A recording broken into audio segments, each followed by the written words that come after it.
मेरी अपनी सबकी है ये,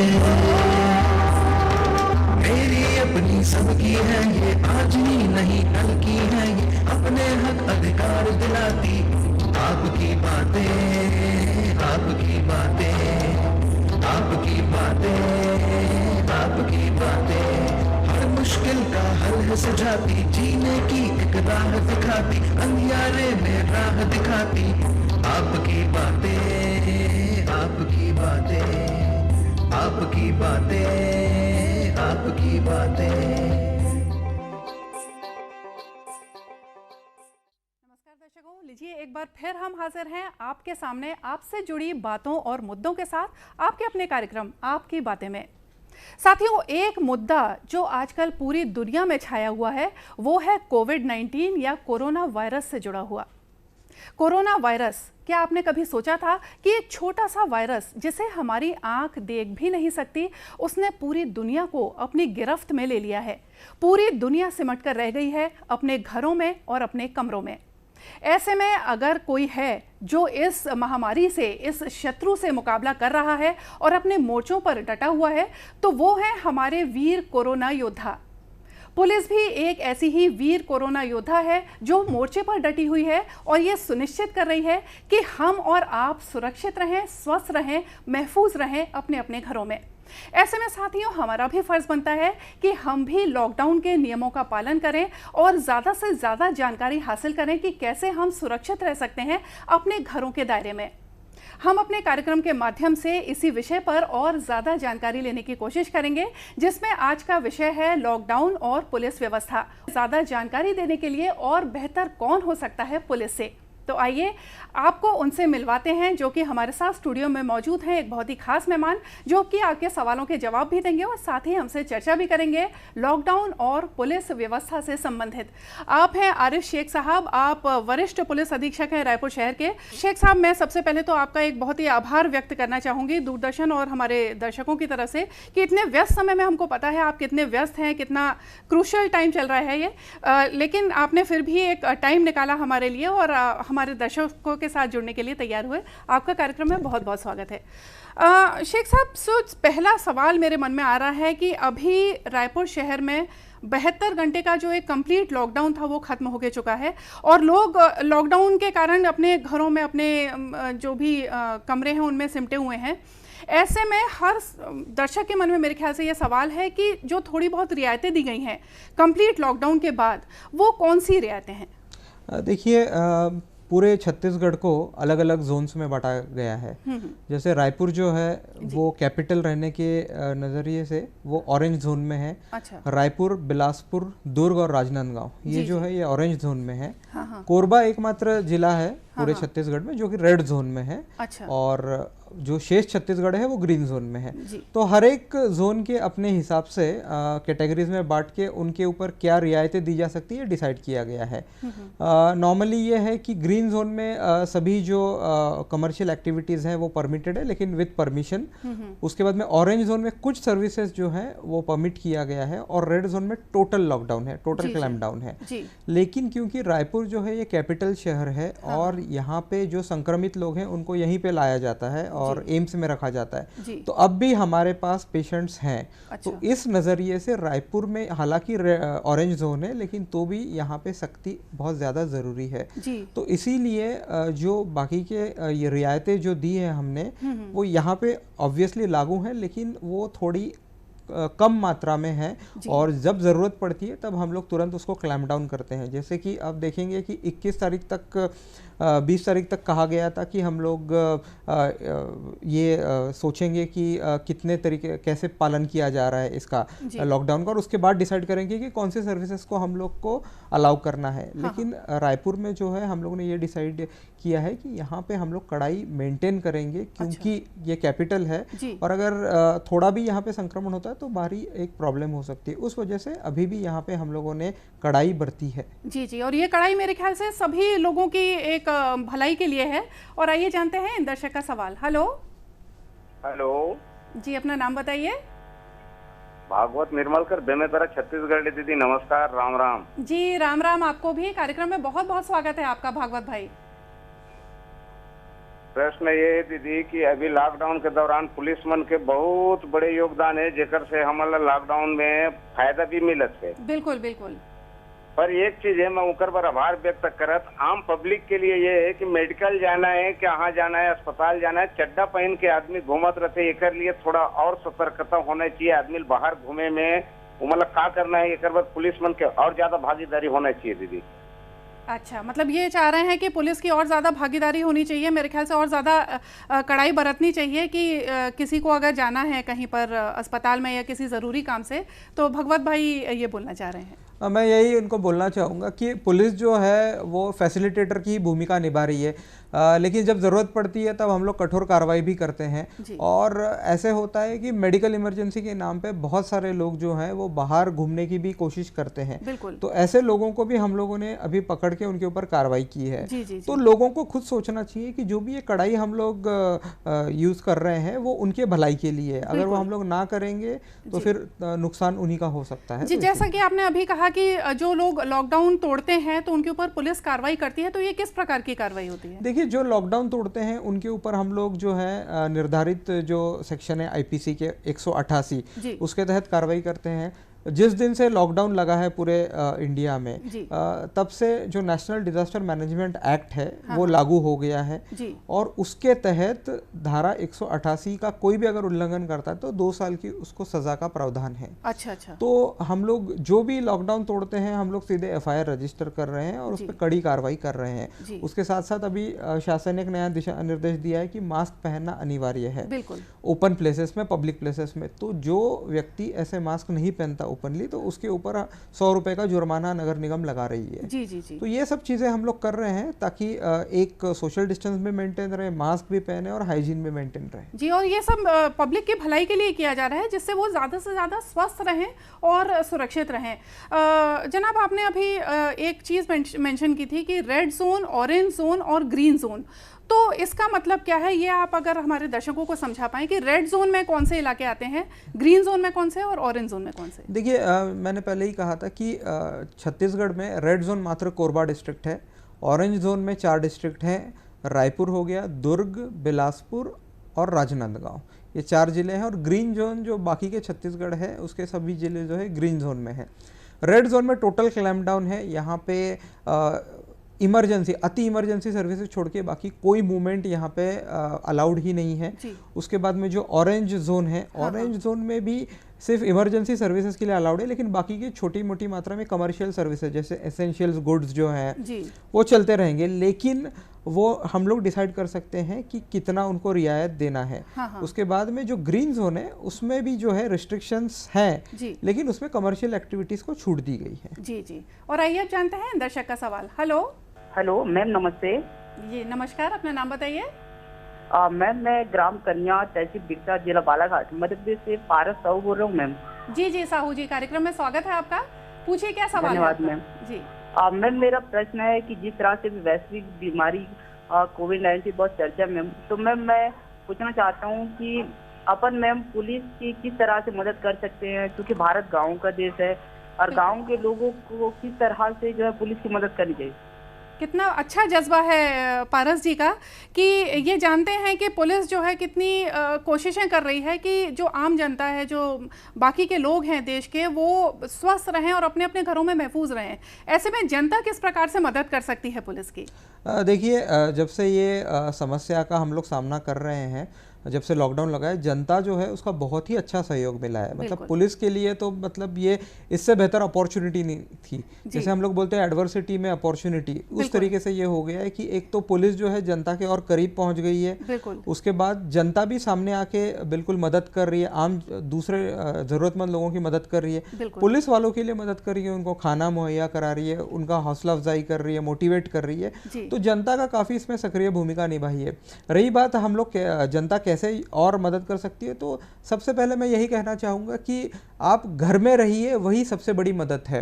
और ख़ास करके मैं ग्रामीण क्षेत्र के लोगों की तारीफ़ करना चाहूँगा कि उन्होंने अपने गाँवों को ऑटोमेटिकली खुद ब खुद घेरे में डाल के आइसोलेशन में चले गए हैं, और कोई भी बाहरी व्यक्ति को वो अलाउ नहीं कर रहे हैं। जो अर्बन एरियाज है उसमें ये देखने को नहीं मिलता, उसमें अक्सर हम लोग शिकायत आते रहती है कि कोई ये व्यक्ति आ गया, वो व्यक्ति आ गया, लेकिन रूरल एरियाज में लॉकडाउन का बहुत 100% पालन हो रहा है। और ये तारीफ के काबिल बात है कि जैसा कि देखने में आया है कि जो गांव के लोग हैं उन्होंने अपने गांव को कंप्लीट लॉकडाउन करके रखा है, और बाहरी व्यक्ति जो है वो बिल्कुल भी अलाउड नहीं है। और जैसा कि जनाब आपने कहा कि एक पुलिस का एक दूसरा ही रूप हमको देखने को मिला है, जो मानवीय रूप है, और बहुत ही अभिनव प्रयोग करके पुलिस एक तो लोगों का मनोरंजन भी कर रही है, उनको प्रेरणा दे रही है कि वो अपने घरों में रहें, लॉकडाउन के नियमों का पालन करें।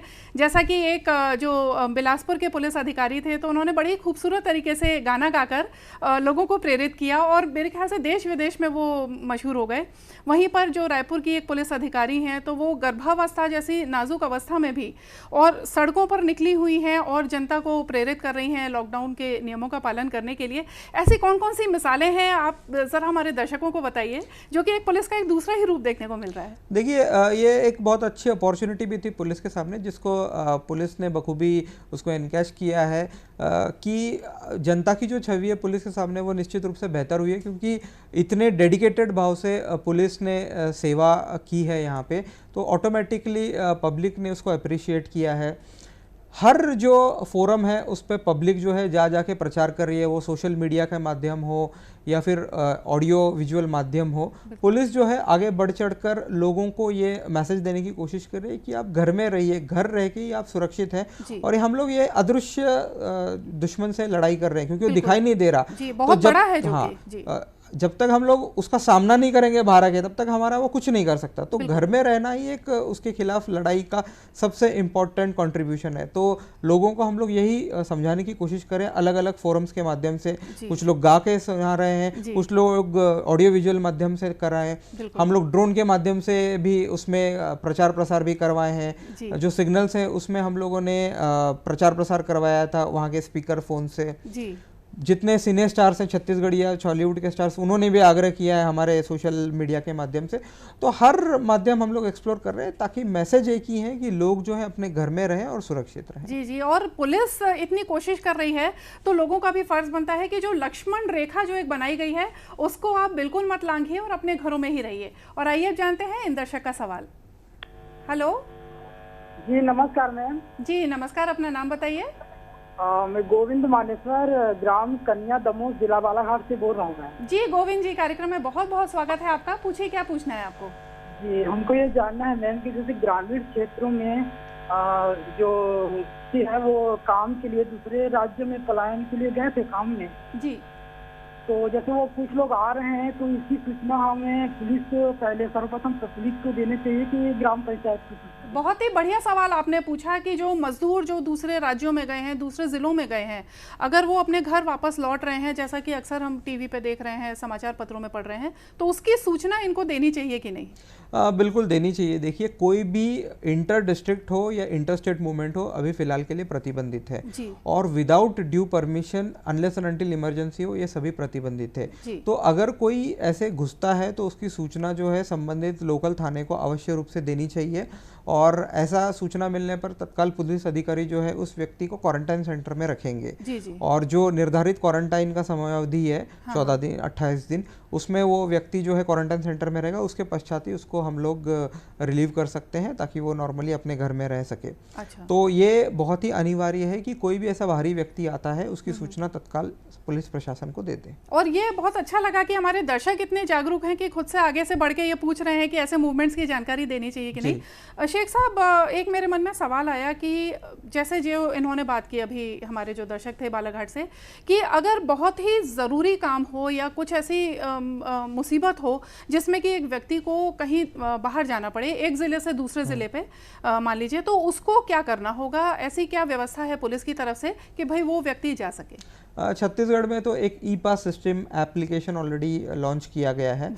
जो भी व्यक्ति को ट्रैवल करना होता है इमरजेंसी के लिए, वो इंटर डिस्ट्रिक्ट हो या फिर स्टेट के बाहर हो, तो वो उसमें अप्लाई करता है। तो वो जो है, लेकिन डिसीजन मेकिंग हाईएस्ट लेवल पे होती है, ट्रांसपोर्ट कमिश्नर जो है वो उसको अप्रूव करते हैं और उसके पश्चात ही उसको परमिशन मिलती है और तब वो बाहर जा सकता है। जी जी, शेख साहब, पुलिस जो है कई तरह के मोर्चों पे काम कर रही है, जैसा कि हमने बताया कि जहाँ पे वो लॉ एंड ऑर्डर सुनिश्चित कर रही है कि भाई शहर में व्यवस्था बनी रहे, वहीं पर वो लोगों को लॉकडाउन के नियमों का पालन करने के लिए भी प्रेरित कर रही है। इसके अलावा और कौन कौन से मोर्चों पर पुलिस काम कर रही है, इसके बारे में मैं और ज़्यादा जानकारी आपसे लूँगी इन दर्शक से बात करने के बाद। हेलो। हाँ नमस्ते मैम। हाँ नमस्ते, अपना नाम बताइए। जी, मेरा नाम कुमारी सोनी है, जिला बलौदाबाजार, छत्तीसगढ़ से। जी कुमारी जी, कार्यक्रम में बहुत बहुत स्वागत है आपका। पूछिए, क्या सवाल है आपका? मेरा सवाल ये है मैम कि जैसे अभी लॉकडाउन दूसरा चल रहा है, तो क्या इसके तहत मतलब कि कौन कौन सी दुकानों को छूट दी गई है, जो फंसे हुए हैं उड़ीसा में हमारे कुछ रिलेशन, तो उसको किस प्रकार से घर लाया जा सकता है, या पुलिस द्वारा क्या उसको कोई सहायता मिल सकती है क्या? जी जी, शेख साहब, ये मेरे ख्याल से कई लोगों की ये परेशानी है, मुश्किल हालात में फंसे हुए हैं, तो ऐसे में क्या व्यवस्था है? कहीं दूसरे राज्य से भी लाने की व्यवस्था है क्या? और साथ ही इनका जो दूसरा सवाल था कि लॉकडाउन में और कौन कौन सी दुकानों को खोलने की छूट है? देखिए, अभी तो हम लोगों ने सिर्फ जो एसेंशियल कमोडिटीज़ हैं, जैसे दूध की दुकान होगी, राशन की दुकान होगी, सब्जियों की दुकान होगी, उसको अलाउ किया है। उसके अलावा बाकी के सभी जो दुकानें हैं वो बंद हैं, तो उनको परमिशन नहीं दी गई। रही बात जो उड़ीसा में फंसे हैं, उनके लिए मैं कहना चाहूँगा कि अभी जहाँ पे है वहीं पे उनको रहने की हिदायत दी जाती है, क्योंकि किसी को डिस्ट्रिक्ट के अंदर या स्टेट के अंदर आने की परमिशन नहीं है। अगर कोई ऐसा कोशिश करता है तो उसको पहले क्वारंटाइन सेंटर में रखा जाएगा। और कोई अगर ऐसे आता है और उसकी सूचना बिल्कुल पुलिस को नहीं देते, और जब ये पता चलता है कि कोई आया है और सूचना नहीं दी, तो उसके ऊपर पुलिस जो है, जैसे कि मैंने बताया है, कड़ी कार्रवाई भी कर सकती है। जी, तो ई पास का जो आपने अभी जिक्र किया था कि ई पास जो है वो छत्तीसगढ़ के अंदर मूवमेंट के लिए है, अगर आप एक राज्य से दूसरे राज्य जाना चाहें तो उसके लिए फिर ई पास मान्य नहीं होगा। हाँ जी, अभी जैसे उनको उड़ीसा से आना है जी, तो उनको संबंधित उड़ीसा का जो भी जिला रहेगा, वहाँ के जो भी कलेक्टर हैं या एसपी हैं, उनसे संपर्क करके वहाँ से परमिशन लेनी पड़ेगी। लेकिन वो अपने छत्तीसगढ़ के बॉर्डर तक आ सकते हैं, लेकिन बॉर्डर के अंदर आने की परमिशन उनको फिर से लेनी पड़ेगी सेपरेटली, क्योंकि छत्तीसगढ़ ने टोटल लॉकडाउन किया हुआ है और हमारे बॉर्डर जो है बिल्कुल भी ओपन नहीं है बाहर के स्टेट्स के लोगों के लिए। शेख साहब, जैसा कि पहले हम लोग चर्चा कर रहे थे कि पुलिस जो है वो कई तरह के मोर्चों पर एक साथ एक वीर योद्धा की तरह खड़ी हुई है और काम कर रही है, जहाँ पे वो एक तरफ लॉ एंड ऑर्डर तो मेंटेन कर ही रही है, साथ ही लॉकडाउन के नियमों का पालन करने के लिए भी लोगों को तरह तरह से प्रेरित कर रही है। इसके अलावा और कौन कौन से मोर्चों पर पुलिस जो है वो मुकाबला कर रही है? देखिए, अभी एक बहुत बड़ी समस्या थी रायपुर की ट्रैफिक, लेकिन क्योंकि लॉकडाउन है उसके वजह से ट्रैफिक का रिलेटिवली जो हमारा फोकस है वो अभी कम हो गया, क्योंकि इतने व्हीकल मूवमेंट हो नहीं रही है। दूसरा जो मुद्दा है वो सोशल मीडिया और साइबर क्राइम से रिलेटेड है, क्योंकि बहुत सारे लोग जो हैं अभी लॉकडाउन में घर में फंसे हुए हैं और इंटरनेट का भरपूर इस्तेमाल कर रहे हैं। और बहुत सारे ऐसे लोग हैं कि जो फेक प्रोफाइल्स जो हैं वो बना के लोगों को बेवकूफ़ बनाने का काम करते हैं, या फिर ऐसे जो साइबर फ्रॉड जो करते हैं, जो कि ठगते हैं, तो उनके ऊपर भी हमारी नज़र है और उनके ऊपर भी हम लोग कार्रवाई करते हैं। ये साइबर क्राइम का जो आपने जिक्र किया, इसके बारे में मैं चर्चा जारी रखूंगी, लेकिन इस संदेश के बाद। अरे ओ साहबा, कोरोना वायरस से बचने के कितने उपाय रे? सरदार 3। अरे साहबा, डरो मत रे, बोलो बोलो। सरदार, पहला है लोगों से दूरी बनाए रखना, बार बार साबुन से हाथ धोना या सैनिटाइज करना, और सबसे जरूरी है घर पे रहना। अधिक जानकारी के लिए संपर्क करें स्टेट हेल्पलाइन या 24 घंटे वाली national helpline toll free number 1075।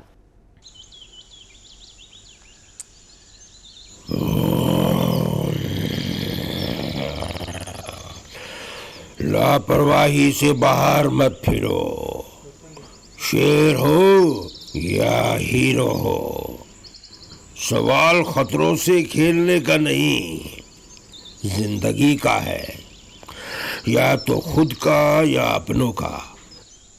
Corona के आगे भलवान भी नहीं टिक पाएगा, पर बचने के उपाय है, समझदारी से घर में रहना, बार बार हाथ साबुन से धोना या सैनिटाइज करना।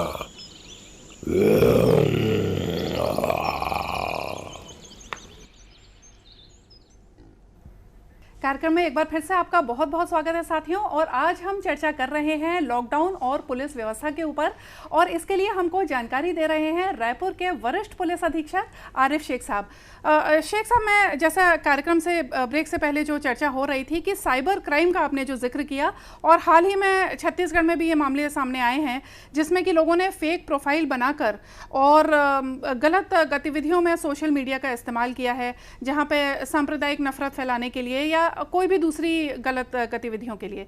तो इसके बारे में पुलिस ने क्या व्यवस्था की है, और साथ ही अगर कोई जो हमारे दर्शक हैं, जो आम जनता है, उनकी निगाह में अगर कोई ऐसा अपराध आता है तो उसको पहले क्या करना चाहिए? देखिए, हमारी हमेशा से नज़र रहती है ऐसे पोस्ट पे। हमारी जो एक साइबर सेल की जो टीम है वो ऐसे पोस्टों पे हमेशा नज़र रखी होती है। और अगर कोई ऐसे इस तरीके की पोस्ट करता है, अगर कोई जो कि किसी धर्म विशेष या फिर कोई चीज़ की अगर प्रॉब्लम क्रिएट करता है सोशल मीडिया पे, तो निश्चित तौर पे हम लोग उसको पहले सर्विलेंस में लेते हैं, उसके बाद में हम उसके ऊपर कार्रवाई भी करते हैं। लेकिन बहुत सारी सूचनाएं हमको लोकल पब्लिक से भी मिलती हैं या फिर जो इंटरेस्टेड पार्टीज हैं उनके द्वारा भी हमको दी जाती है। छत्तीसगढ़ में एक फेक सेल का भी गठन किया गया है, फेक न्यूज़ सेल। तो ऐसे जितनी फेक टाइप की जो न्यूज़ भी होती हैं वो भी हमारे पास रिव्यू के लिए आती है उस सेल के माध्यम से। तो ये अलग अलग फोरम्स हैं जिसके माध्यम से जो है वो पुलिस तक जानकारी आती है। और इसको एक बार जब मिलती है हमको जानकारी, तब हम लोग उसकी विवेचना शुरू करते हैं। और जब हम लोग को पाया जाता है कि ये निश्चित तौर पर अपराध की श्रेणी में आता है, तो उसके ऊपर हम लोग अपराध भी कायम करते हैं और हम लोग कड़ी कार्रवाई भी करते हैं। अभी रिसेंटली, अभी 2 दिन पहले ही हम लोगों ने एक अपराध भी कायम किया था। एक व्यक्ति था, वो एक लड़की बन के सोशल मीडिया पे बहुत ही उलझुल मैसेजेस फैला रहा था। तो उस व्यक्ति को हम लोगों ने अरेस्ट किया। और ख़ास बात यह है कि पिछले 8 साल से वो व्यक्ति जो है इस महिला की प्रोफाइल जो है वो चला रहा था। और ये जो महिला की जो फ़ोटो भी डाल रहा था वो एक विदेशी एक्ट्रेस है जिसकी फ़ोटो है वो शेयर करता था, उसकी फैमिली मेम्बर्स की फ़ोटो भी शेयर करता था और अपनी फैमिली मेम्बर्स दिखाता था। और उनकी भी प्रोफाइल इस व्यक्ति ने बनाई थी ताकि लोगों को भरोसा हो कि ये सही प्रोफाइल है। तो ऐसा करते करते उसने बहुत सारे द्वेष फैलाने की कोशिश की थी समाज विशेष के लिए सोशल मीडिया पे। तो उसके ऊपर हम लोगों ने कड़ी कार्रवाई भी की और अभी वो व्यक्ति जेल में है। जी, तो हर सिक्के के जैसे 2 पहलू होते हैं, तो सोशल मीडिया का भी जहाँ पे एक अच्छा पहलू है तो बुरा पहलू भी है कि लोग जो है वो गलत अपराधों के लिए इसका इस्तेमाल करते हैं। और आइए जानते हैं दर्शक का सवाल। हेलो जी, अपना नाम बताइए। मैं सत्येंद्र कर बोल रहा था सरायपाली से। जी सत्येंद्र जी, कार्यक्रम में बहुत बहुत स्वागत है आपका। पूछिए क्या पूछना thank you madam. Arif Shaikh साहब को मेरा नमस्कार। सर, आपको और सरकार और प्रशासन को दोनों को बहुत बहुत बधाई कि हमारा छत्तीसगढ़ जो है हर तरह से महफूज है और सुरक्षित हाथों में हम लोग हैं यहाँ पर। मेरा एक सुझाव था सर, आपके माध्यम से मैं देना चाहता था। अभी जो रिलैक्सेशन दिया गया है आज से 21 तारीख से, हम चूंकि ग्रीन जोन में है, महासमुंद जिला ग्रीन जोन में है और रायपुर जो है ऑरेंज जोन में आता है, और आने जाने की सुविधाएं अभी टोटल बंद है। जहां परिवार सहित कोई परिवार फंसा हुआ है, तो अगर वो अपने 4 व्हीलर में आना चाहते हैं, तो ऐसी अवस्था में कम से कम पारिवारिक सदस्यों के साथ में 3 या 4, चूंकि क्वारंटाइन में अगर हैं, घर पे अगर आइसोलेशन में या घर में हम अगर लॉकडाउन है, तो ऑलरेडी घर में तो एक दूसरे से मिलते रहते हैं। तो ऐसी स्थिति में अगर वो कार से भी आते हैं चारों एक ही फैमिली के मेंबर्स, या तो उन लोगों के लिए थोड़ी सी सुविधा हो जाएगी कि अगर परमिशन मिल जाए तो। सत्येंद्र की ये इन महोदय की ये समस्या लग रही है कि वो सरायपाली में फंसे हुए हैं, अगर रायपुर आना चाहते हैं अपने परिवार के सदस्यों के साथ, तो क्या ये व्यवस्था हो सकती है?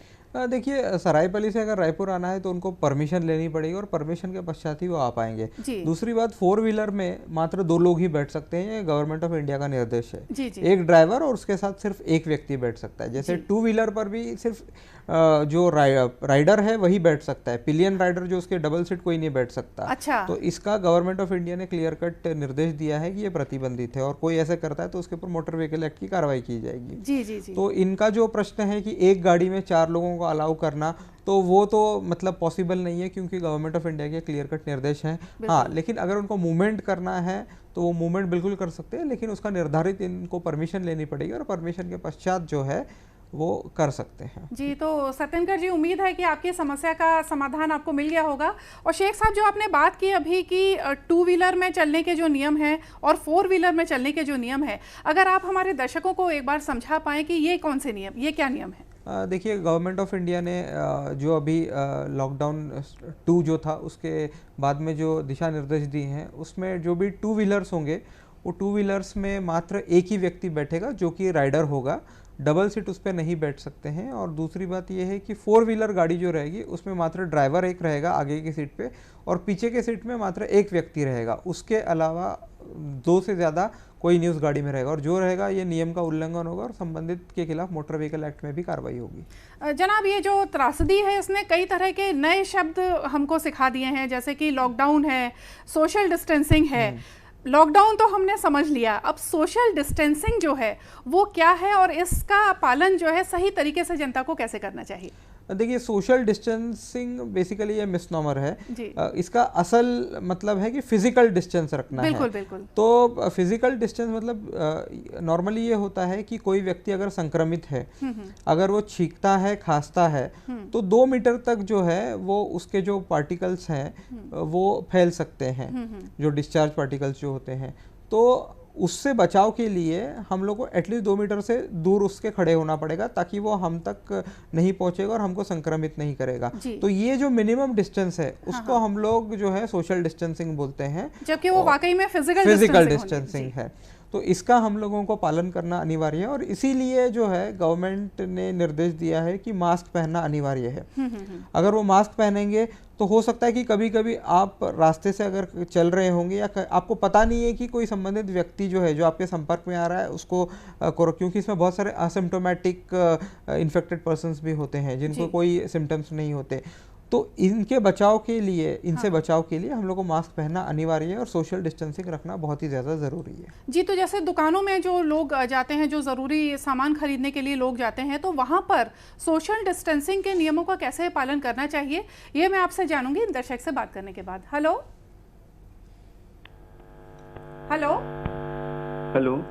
जी, अपना नाम बताइए। मैं शिवम शर्मा, डोंगरगांव, छत्तीसगढ़। जी, कार्यक्रम में बहुत बहुत स्वागत है आपका। पूछिए, क्या सवाल है आपका शिवम जी? मैम, मेरा सवाल ये था कि अगर मैं किसी को लॉकडाउन के नियमों का उल्लंघन करते हुए देखता हूँ तो पुलिस को इन्फॉर्म करना मेरा दायित्व है कि नहीं, और इसकी शिकायत कहाँ की जा सकती है? बहुत अच्छा सवाल आपने किया। ये अपना दायित्व निभाना चाह रहे हैं और पुलिस की मदद करना चाह रहे हैं। अगर कोई लॉकडाउन के नियमों को तोड़ता है तो इनको क्या करना चाहिए? नहीं, इनको तो संबंधित लोकल पुलिस थाना जो है उसको सूचित करना चाहिए कि ऐसे ऐसे उल्लंघन हो रहा है और संबंधित फिर पुलिस थाना जो है उसके ऊपर कार्रवाई करेगा। जी। तो ऐसे में हम किसी फ़ोन नंबर का भी इस्तेमाल कर सकते हैं जहाँ पर हम फ़ोन करके, खुद अगर वहाँ पर ना जा पाएँ तो फ़ोन करके भी हम ये शिकायत अपनी दर्ज करा सकते हैं। बिल्कुल, 112 जो हमारी इमरजेंसी सर्विसेज नंबर है ये इसी के लिए है ताकि कोई भी क्राइम होता है या कोई भी अगर सिस्टम का पालन नहीं करता है तो उसमें सूचना दी जाती है और तत्काल फिर जो है हमारे 112 की गाड़ी आके उसमें एक्शन लेती है। जी, तो शिवम जी, उम्मीद है कि आपको अपने सवाल का जवाब मिल गया होगा कि अगर आप किसी को भी लॉकडाउन के नियमों का उल्लंघन करते हुए देखते हैं तो आप पुलिस को इसकी शिकायत दर्ज करा सकते हैं। शेख साहब, जैसे कि इससे पहले बात हो रही थी कि जो ज़रूरी सामान अगर कोई व्यक्ति खरीदने जाता है किसी दुकान पर या बाज़ार में तो उसको सोशल डिस्टेंसिंग के नियमों का किस तरह से पालन करना चाहिए, कितनी दूरी बनाकर रखनी चाहिए, और दुकानों को भी ऐसी व्यवस्था करने की ज़रूरत है क्या?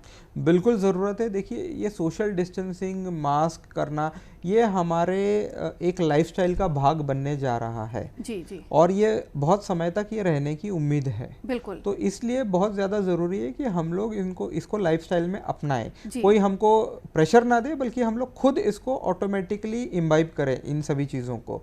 तो जब भी दुकानों में जाते हैं तो वहाँ पे निश्चित दूरी पर क्यू बना के खड़े रहें और दुकानदार की ये जिम्मेदारी है कि क्यू लगाए और एक व्यवस्था बनाए। साथ में वहाँ पे दुकान में सैनिटाइजर की व्यवस्था भी रखनी चाहिए। और जब वो माल कुछ दे रहा है तो निश्चित तौर पे एक तो उसको सबसे पहले खुद हाइजीन का ध्यान देना पड़ेगा। ग्लोव्स पहन के उसको सामान देना पड़ेगा। जी जी जी। तो ऐसे बहुत सारे जो दिशा निर्देश है वो ऑलरेडी इनको दिए गए हैं डायरेक्ट इनडायरेक्टली, और उसका उन्होंने पालन करना है। और लोगों का भी ये दायित्व है कि वो सिस्टम का पालन करें। लोग ये कहते हैं कि हड़बड़ी में कहीं माल खत्म ना हो जाए या फिर ज्यादा वक्त ना लग जाए, इस चक्कर में जो है क्यू सिस्टम का पालन नहीं करते और ग्रुप बना देते हैं, एक जगह इकट्ठी हो जाती है। जी, तो लोगों के ऊपर भी बहुत बड़ा दायित्व है, क्योंकि पुलिस जो है एक निर्धारित सीमा तक ही व्यवस्था बना सकती है, लेकिन जनता का भी बहुत बड़ा दायित्व है कि अपनी जिम्मेदारी को निभाए। जी, मेरे मन में एक ये सवाल आया, जैसे आपने दुकानों की बात की और बाजार की बात की, कि कुछ ऐसे केसेस आते हैं जिसमें ये देखा जा रहा है कि लोग जो ज़रूरी वस्तुएं हैं उनके दाम, खास करके दुकानदार जो हैं वो उनके दाम बढ़ाकर बेच रहे हैं और ज़्यादा मुनाफाखोरी कर रहे हैं। तो ऐसे में आम जनता को कहाँ पर जाना चाहिए अपनी शिकायत लेकर? देखिए, हमको ऐसी बहुत सारी शिकायतें मिलते रहती हैं, जैसे कि खास करके शुरुआती दौर पे मास्क की और सैनिटाइजर की ऐसी किल्लत हो रही थी, तो उसमें हम लोगों ने छापेमारी कार्रवाई की थी जिला प्रशासन के साथ, और उसमें हम लोगों ने बहुत लोगों के खिलाफ कार्रवाई भी की थी। उसके बाद में मास्क और सैनिटाइजर जो है वो रेगुलेट हो चुके थे। और रही बात फूड मटेरियल्स की, तो ऐसे कोई शॉर्टेज नहीं है और ऐसे कोई होर्डिंग की हमको अभी तक शिकायत नहीं आ रही। हाँ, लेकिन अगर कोई ऐसी शिकायत रहेगी तो बिल्कुल हम तक पहुंचाए उसको और हम उसके ऊपर कार्रवाई करेंगे। जी जी, और आइए जानते हैं दर्शक का सवाल। Hello hello hello. हाँ मैडम जी, नमस्कार, और हमारे सर को भी नमस्कार। हाँ नमस्कार, आपको भी कार्यक्रम में बहुत बहुत स्वागत है आपका। अपना नाम बताइए। हाँ, मैं ग्राम भूतपुर बिलासपुर छत्तीसगढ़ से बोल रहा हूँ। जी जी, पूछिए क्या सवाल है आपका। हाँ जी, भगत राम पटेल बोल रहा हूँ जी। जी जी पटेल जी, पूछिए क्या सवाल है आपका। हाँ, मैं सर से पूछना चाहता हूँ कि हमारी जो बिलासपुर है कौन से जोन में आता है, और इस जो जोन में आता है उसमें हमें किस तरह से चलना है, कैसे रहना है, कौन सी सावधानी रखनी है, इसके बारे में पूछना चाहते हैं। बिलासपुर से हमारे दर्शक जानना चाह रहे हैं कि कौन से जोन में बिलासपुर आता है और इस जोन को क्या क्या सावधानियां बरतनी चाहिए। देखिए, बिलासपुर भी जो है वो ऑरेंज जोन में आता है और उसमें भी बहुत सारी लिमिटेशंस हैं। अभी सिर्फ एसेंशियल सर्विसेज जो हैं वही चालू रहेंगी, और बाकी के जो ऐसे कोई भी दुकानें खुलेंगी नहीं। जो एसेंशियल सर्विसेज है, दूध की हो गई दुकान, ऐसे उसके बाद में किराना माल की दुकान हो गई, पेट्रोल डीजल के पेट्रोल पंप्स हो गए, एलपीजी गैस हो गया, दूध वाले हो गए, इनकी दुकानें खुली रहेंगी। लेकिन बाकी की दुकानें जो हैं वो ऐसी ही निर्धारित बंद रहेंगी, और उनको अगर मूवमेंट भी करना है, कहीं बाहर जाना है, तो अनलेस एंड अनटिल आवश्यक हो बिल्कुल ना निकलें। और उसके साथ साथ बाकी जितनी लॉकडाउन से रिलेटेड हम लोग पालन, जैसे कि सोशल डिस्टेंसिंग मेंटेन करना, मास्क पहनना, इसका सबकी एहतियात उनको बरतनी पड़ेगी। शेख साहब, एक अभी हाल फिलहाल में एक समाचार जो मेरी नज़र में आया था, उसमें यह था कि रायपुर में खास करके जितनी हाउसिंग सोसाइटीज़ हैं वहाँ पे ये देखा जा रहा था कि कुछ नियमों का उल्लंघन हो रहा था। तो रायपुर पुलिस ने जो हाउसिंग सोसाइटी के जो अध्यक्ष थे उनको एक पुलिस अधिकारी के रूप में नियुक्त किया है। तो इसके बारे में अगर आप हमारे दर्शकों को बता सकें तो। जैसे कि मैंने पहले बोला कि जो हमारे ग्रामीण क्षेत्र थे उन्होंने ऑलरेडी लॉकडाउन का बहुत ही अच्छे तरीके से पालन किया था, लेकिन जो शहरी अर्बन एरिया था, गेटेड कॉलोनीज थे, वहाँ पे बहुत सारे उल्लंघन का हम लोग को शिकायतें आ रही थी। और पुलिस जब अंदर जाती थी तो बिल्कुल एकदम सही सब ठीक नजर आता था, लेकिन जैसे ही पुलिस जाती थी तो फिर से बहुत शिकायत आने लग जाती थी। तो हम लोगों ने इसमें यह किया कि जो सोसाइटी के जिम्मेदार लोग हैं, जैसे कि वहाँ के सेक्रेटरी हो गए, वहाँ के चेयरमैन हो गए, उनको ही हम लोगों ने जिम्मेदारी दे दी और रिटर्न जिम्मेदारी दी है कि लॉकडाउन का ये जो पीरियड है 3 मई तक आपको स्पेशल पुलिस ऑफिसर बनाया जाता है, और ये आपकी जिम्मेदारी रहेगी कि कोई भी लॉकडाउन का उल्लंघन यहाँ पे आपके सोसाइटी में ना करे।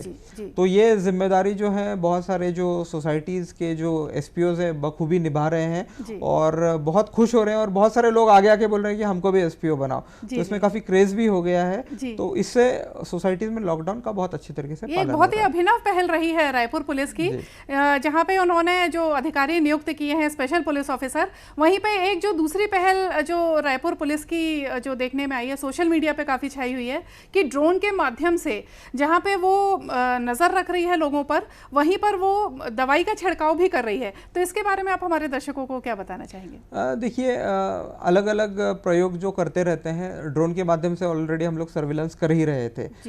लेकिन हमारे एक जो डीएसपी हैं उन्होंने एक ऐसी ड्रोन के साथ कुछ मॉडिफिकेशन करके उसमें जो अपने सैनिटाइज़र जो रहता है वो डलवा के उसको उड़ाया, और वो बिल्कुल पेलोड जो है वो ले पाया वो ड्रोन। तो एक जो है हम लोग सैंपल के तौर पे हम लोगों ने उसको एक ट्राई किया था और उसके पश्चात हम लोगों ने वो ड्रोन जो है नगर निगम को दे दिया है। अब नगर निगम जो है उस ड्रोन का इस्तेमाल करके सैनिटाइजेशन का काम कर रही है। जी, तो ये तो एक बहुत ही अच्छी व्यवस्था जो है पुलिस ने शुरू की है। शेख साहब, पुलिस जो है वो मोर्चे पर खड़े होके कोरोना योद्धा बन के और हम सबको महफूज रख रही है, तो कहीं ना कहीं पे उनकी भी जान खतरे में है, तो उनकी हिफाजत के लिए कौन से कदम उठाए जा रहे हैं?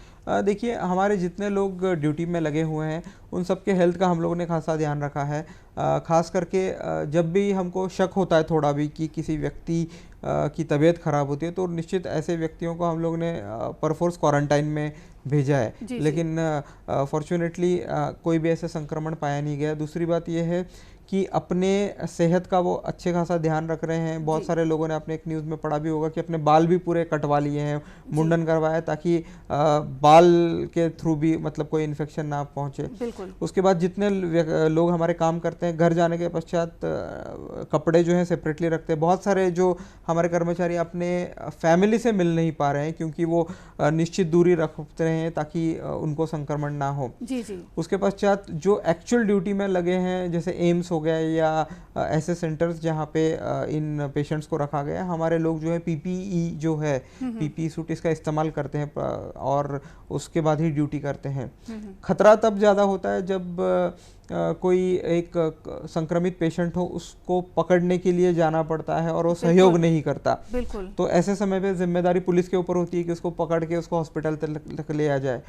तो उस दौरान जो है पीपीई किट का इस्तेमाल करके पुलिस जो है उसको पकड़ने की कोशिश करती है और उसके बाद उसको संबंधित हॉस्पिटल में पहुंचाती है। तो ये मतलब अपनी जान जो है हथेली पर रखकर पुलिस इस वायरस से तो लड़ ही रही है, साथ ही हमको भी महफूज रखने की कोशिश कर रही है।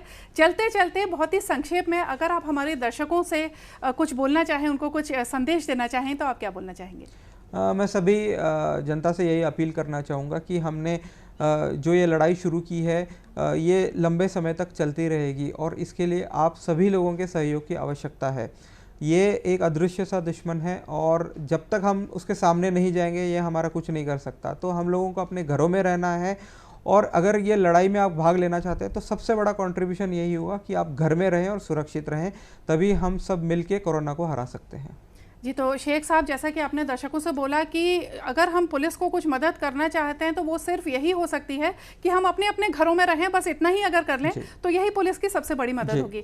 शेख साहब, एक तो सबसे पहले धन्यवाद दूरदर्शन और सारे दर्शकों की तरफ से पुलिस को, जो कि कोरोना योद्धा बनकर खड़ी हुई है मोर्चे पर और कोरोना वायरस से हम लोगों को महफूज रखने की कोशिश कर रही है, एक तो उसके लिए धन्यवाद और फिर धन्यवाद हमारी तरफ से कि आपने इतने व्यस्त शेड्यूल में से हमारे लिए समय निकाला और हमारे दर्शकों के सवालों के जवाब दिए और साथ ही हमसे जानकारी भी साझा की। इसके लिए आपका बहुत बहुत धन्यवाद। तो देखा दर्शकों आपने, पुलिस जो है वो एक वीर कोरोना योद्धा बनकर डटी हुई है मोर्चों पर और आपको महफूज रखने की कोशिश कर रही है। साथ ही हमको इतना करना है कि हमको जो हमारी लक्ष्मण रेखा है उसका उल्लंघन नहीं करना है। तो उम्मीद है कि आप सब लॉकडाउन में अपने घरों में रहेंगे, स्वस्थ रहेंगे, खुश रहेंगे। इसी के साथ हमको दीजिए इजाजत। नमस्कार। मेरी अपनी सबकी है ये, मेरी अपनी सबकी है ये, आज ही नहीं कल की है ये, अपने हक अधिकार दिलाती आपकी बातें, आपकी बातें, आपकी बातें।